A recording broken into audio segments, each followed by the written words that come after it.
In 1929, scholars working in Turkey's Topkapi Palace Museum discovered a section of an early 16th century world map which was way ahead of its time.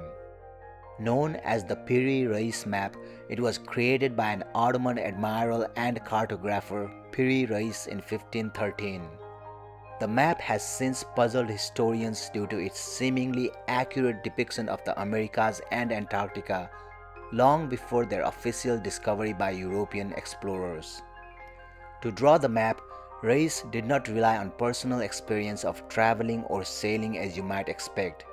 He assembled it by referring to 20 regional maps, an Arab map of India, 4 Portuguese maps showing India and China, and a map of the western parts, the coasts and islands drawn by Christopher Columbus. The map also presents proof that the Turks were once masters of the seas and may have reached the New World like the other major European powers at the time. When Reis presented his New World map to the Ottoman Sultan Selim I in 1517, the Turks had an accurate description of the Americas and the circumnavigation of Africa well before many European rulers. Historians have been amazed by the richness of the map and regret that only a fragment of the map was found. The search for the other parts has remained fruitless. Today, the map is the oldest surviving detailed map showing the Americas, and the origin and accuracy of the map continues to be debated.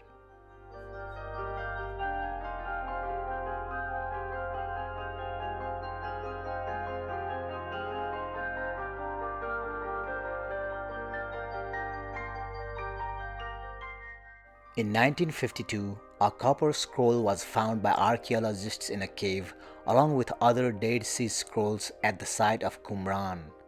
As its name suggests, the writing was engraved onto a copper scroll which records a vast amount of hidden gold and silver treasure, so much in fact that some scholars believe that it is impossible for it to exist. The scroll dates back more than 1900 years to a time when the Roman Empire controlled the area.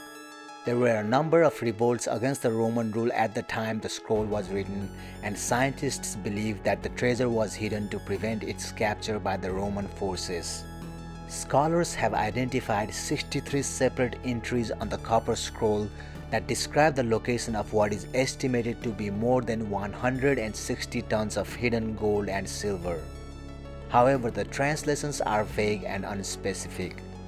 One entry describes a treasure to be found in the gutter of the bottom of the tank. Another entry refers to 65 gold bars located in the cavity of the old house of tribute in the chain platform. Historians do not recognize these reference points and don't know where to begin searching for the treasure. Whether the treasure is real, where exactly it was hidden, whether it was ever found, and whether it could still exist today are all mysteries that will likely never be solved.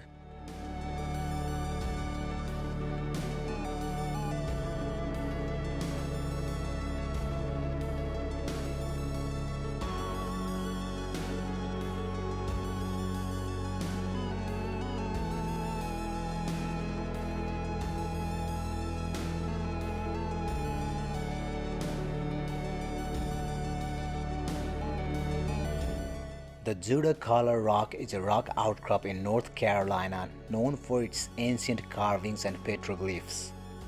The Cherokee people who lived in the area used to tell the story of an ancient giant named Judah Collar who was the master of all animals and guarded the hunting grounds. The giant would often jump from mountain to mountain, moving across the rugged landscape with ease, and that it was during one of these leaps he left the eternal imprints of his 7 fingers on the rock. Whether there really was a giant or not, old pictures of the rock from the 1930s seem to show the supposed 7 fingers in much more noticeable contrast. In recent decades, the weather has taken its toll on the massive boulder. The soapstone carved fingers and a host of other ancient Cherokee carvings are slowly being stripped away by weather and the inevitable passage of time. Some archaeologists believe that the rock is a remnant of a prehistoric tribe who lived there at the end of the Ice Age, but beyond that, specifics are scarce. Interestingly, locals claim there are at least two other stones in the area that supposedly show Zudakala's hand and fingerprints too. But those have never been located, so scientists wonder whether their alleged presence isn't just a myth.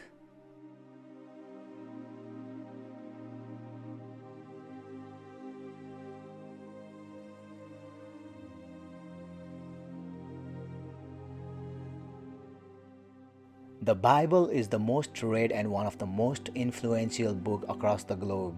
Over the centuries, the Bible's words have guided the lives of billions of people, which has led to billions of people interpreting those words differently.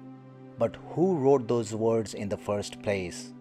Scholars have devoted a great deal of time to tracing the historical roots of the Bible's writings.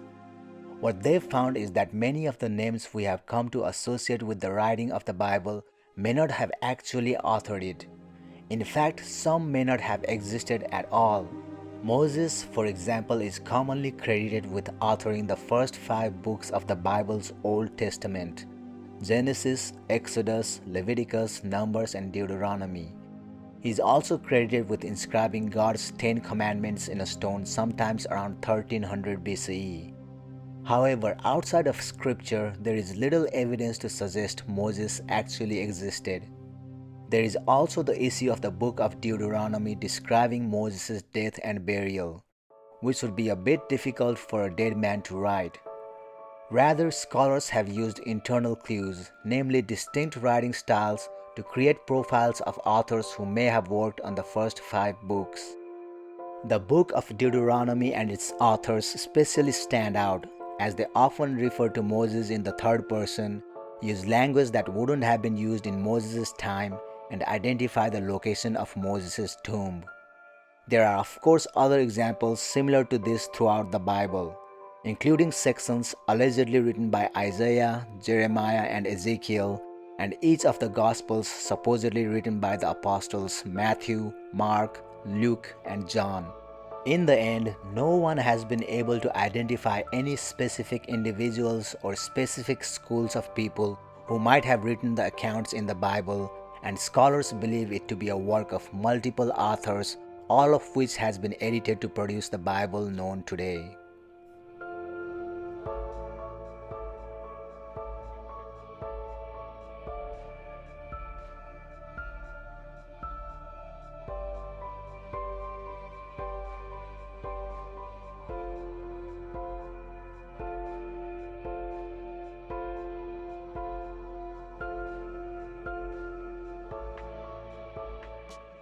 Standing in Aberdeenshire in Scotland, the Newton stone was carefully carved into a serpent-like pattern. Along with whatever snake-type creature is shown, the stone appears to boast some flowers and some circles. Unfortunately, the meaning of those images isn't known by archaeologists. However, the other side of the Newton stone is where things get really crazy. On the back, there are 6 lines of indecipherable text. There is a series of dash-like lines and carvings that historians are pretty sure date back to an ancient language called Ogham. However, there are a few other lines written in some other mysterious text. Linguists have no clue what the second language is or what the message is supposed to represent. Others claim it's some form of ancient Greek, while another group of linguists think there is a Slavic background to the bizarre text. Still, other experts contend the text is Pictish, an ancient language spoken by people who lived ages ago in Scotland and northern England. That last theory might make the most sense, but it hasn't given modern researchers any conclusive answers. To this day, the Newton stone's purpose is not clear, and the message scrawled on its backside is even more of a mystery.